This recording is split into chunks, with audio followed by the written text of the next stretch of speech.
Почитувани медиуми, криминалот во Министерството за земјоделство, шумарство и водостопанство со СДСМ цветел повеќе од 3 години. СДСМ и Трајан Димковски дозволиле лице кое што не е вработено во Министерството да потпишува документи, акти и да одлучува по предмети, како истото да е државен службеник во Министерството, со што се потпишувани документи кои немаат правна сила.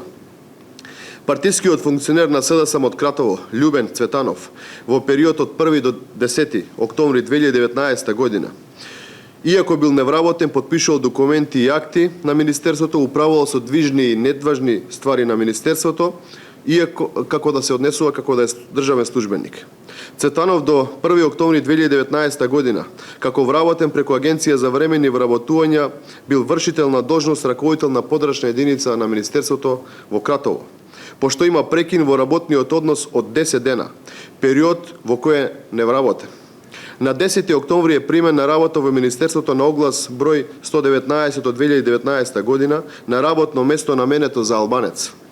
Пошто од 10 октомври до 31 октомври се води како вработен во Министерството во Скопје, а извршува работни задачи во Кратово, повторно спротивно на закон потпишува и спроведа документи и акти.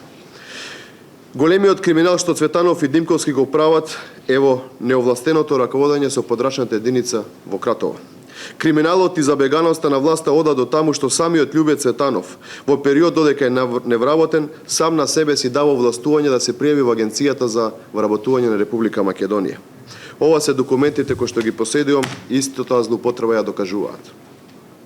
Ова овластување кое што си го дал сам на себе е правно невалидно. Ова овластување не може да произведе правно дејство, како што не може да произведат правно дејство сите други документи кои што истиот ги има потпишано.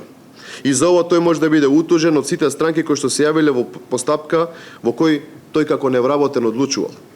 Вакви случаеви на злоупотреба на службена положба и овластување има во останатите подрачни единици, во Струмица, Кисела вода, Радовиш, Гевгелија, Штип, Велес и во останатите подрачни единици, каде СДСМ именуваше партиски лица за раководители на подрачни единици и јавноста во наредниот период ќе биде запознаена.